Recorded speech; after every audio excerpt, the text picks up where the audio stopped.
ഉച്ചയ്ക്ക് ശേഷമുള്ള ഈ ഒരു പ്രോഗ്രാമിന്റെ ഏറ്റവും വലിയ പ്രത്യേകത എന്ന് പറയുന്നത് ബോച്ചയും സാംസാറും ഈ പ്രോഗ്രാമിൽ എത്തിയപ്പോഴാണ് യഥാർത്ഥത്തിൽ ഈ പ്രോഗ്രാം ആഘോഷമായി മാറിയത് ഇവരുടെ വരവോടുകൂടിയാണ്. നേരത്തെ പ്രോഗ്രാമിൽ ഞാൻ സൂചിപ്പിച്ചു ബോച്ചയുടെ ബിസിനസിന്റെ അടുത്ത തലമുറ, ഫിജിക്കാർട്ടിന്റെ അടുത്ത തലമുറയെ നയിക്കുക സാംസാറിലൂടെയാണ് ബോച്ച നിയോഗിക്കപ്പെട്ടിരിക്കുന്നത് എന്ന് ഞാൻ സൂചിപ്പിച്ചിരുന്നു. അപ്പൊ അദ്ദേഹത്തെ സംബന്ധിച്ച് അദ്ദേഹത്തിന്റെ പ്രീവിയസ് എക്സ്പീരിയൻസ് എന്ന് പറയുന്നത് ബിസിനസ് എക്സ്പീരിയൻസ് അല്ല. അദ്ദേഹത്തിന്റെ കലാപരമായിട്ടുള്ള എക്സ്പീരിയൻസിൽ നിന്ന് ബിസിനസ്സിലേക്ക് കടന്നു വരുമ്പോൾ കുറച്ച് ഇപ്പോൾ ഒരു പബ്ലിക് പ്രോഗ്രാമിൽ സംസാരിക്കുന്നതിനെ സംബന്ധിച്ചൊക്കെ ചില സമയത്തൊരു വിമുഖത ഉണ്ടെങ്കിലും പക്ഷെ പറയുന്നതിൽ ആ കാമ്പ് കൃത്യമായിട്ട് കഴിഞ്ഞ DSM മീറ്റിങ്ങിലൊക്കെ കുറച്ചേ പറയുന്നുള്ളൂ എങ്കിലും ആ കുറച്ചുള്ളത് കാമ്പുണ്ടാവും എന്നുള്ളതുണ്ട്. അപ്പൊ എന്ത് തന്നെയാണെങ്കിലും ഇവരുടെ പ്രസൻസ്, ബോച്ചയുടെയും സാംസാറിന്റെയും പ്രസൻസ് ആണ് ഫിജിക്കാർട്ടിന്റെ ഇപ്പോഴത്തെ എനർജി എന്ന് പറയുന്നത്. നിങ്ങൾ ഓരോരുത്തരും ഇന്ന് രാവിലെ മുതൽ കാത്തിരുന്നതും ആ എനർജിയെ എങ്ങനെ റിസീവ് ചെയ്യും എന്നുള്ളതിന്റെ അടിസ്ഥാനത്തിൽ തന്നെയാണ്. അതുകൊണ്ട് തന്നെ ഈ പ്രോഗ്രാമിൽ നിങ്ങളോട് ഫേസ് ചെയ്ത് സംസാരിക്കുന്നത്, നിങ്ങളോട് അഭിസംബോധന ചെയ്ത് സംസാരിക്കാൻ വേണ്ടിയിട്ട് 2 വാക്കാണെങ്കിൽ 2 വാക്ക്. സംസാരിന് കൊടുക്കേണ്ട ധൈര്യം നിങ്ങളുടെ കയ്യിലാണ്. ആ ധൈര്യം കേൾക്കുന്നത് എന്തും നമുക്ക് എനർജി തന്നെയാണ്. അദ്ദേഹത്തെ നിങ്ങളെല്ലാവരുടെയും അനുവാദത്തോടുകൂടി വളരെ ഹാർദവമായിട്ട് ഈ രാജ്യത്തിലേക്ക് സ്വാഗതം ചെയ്യുന്നു. വെൽക്കം സംസാർ.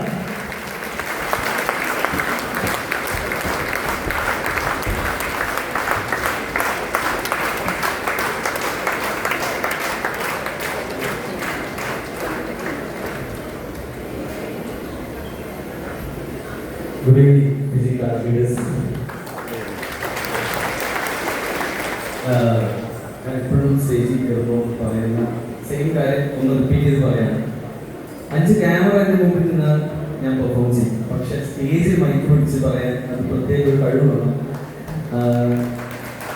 ഞാൻ ചില സിനിമയിലൊക്കെ അഭിനയിച്ചിട്ടുണ്ട്, 7ഓളം സിനിമയിൽ അഭിനയിച്ചിട്ടുണ്ട്. അപ്പം അവിടെയൊന്നും ക്യാമറ ഒരിക്കലും പേടി. ഇനിയുള്ള ഫിജിക്കാർട്ട് യാത്രയിൽ തീർച്ചയായിട്ടും ബോച്ചയെടുത്ത് പറഞ്ഞിട്ടുണ്ട്, വേറെ ഒരു എൻറ്റിറ്റീസും നോക്കേണ്ട ആവശ്യമില്ല. ഫിജിക്കാർട്ടിന്റെ ഓഫീസിൽ തന്നെ ഇരിക്കണം, അവിടെ എങ്ങോട്ട് പോകരുത്. അതുകൊണ്ട് തീർച്ചയായിട്ടും മുന്നോട്ടുള്ള എല്ലാ യാത്രയിലും സ്ട്രോങ് ആയിട്ട് ഞാൻ നിങ്ങളുടെ കൂടെ തീർച്ചയായിട്ടും ഉണ്ടാവും. പിന്നെ എന്ത് പറയണമെന്ന് എനിക്കറിയില്ല, പക്ഷെ എനിക്കൊരു ടോപ്പിക് കിട്ടി. ഞങ്ങൾ വരുമ്പോൾ ബോച്ചേൻ്റെ മുമ്പിൽ ബാക്കിൽ ശരിക്കും പറഞ്ഞാൽ നടക്കേണ്ട വന്നില്ല, തള്ളി കിട്ടി. അപ്പോൾ ആ ഫിജിക്കാർട്ടിന്റെ സപ്പോർട്ട്, ആ ഒരു സുനാമി എഫക്റ്റ് കണ്ടപ്പോൾ എനിക്ക് എൻ്റെ മനസ്സിലൊരു ആശയമാണ് തോന്നിയത്. പറയുന്നത് കറക്റ്റ് എവിടെ വായിച്ചതാണ്. ആഗ്രഹങ്ങൾ അരുവിയായി,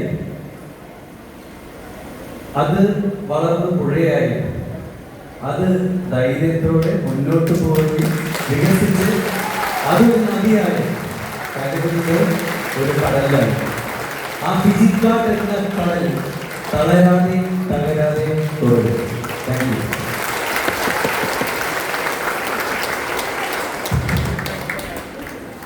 ഇത് മറ്റൊരാളും വന്ന് 1/2 മണിക്കൂർ സംസാരിച്ചാലും ചിലപ്പോ ഈ എനർജി നമുക്ക് കിട്ടില്ല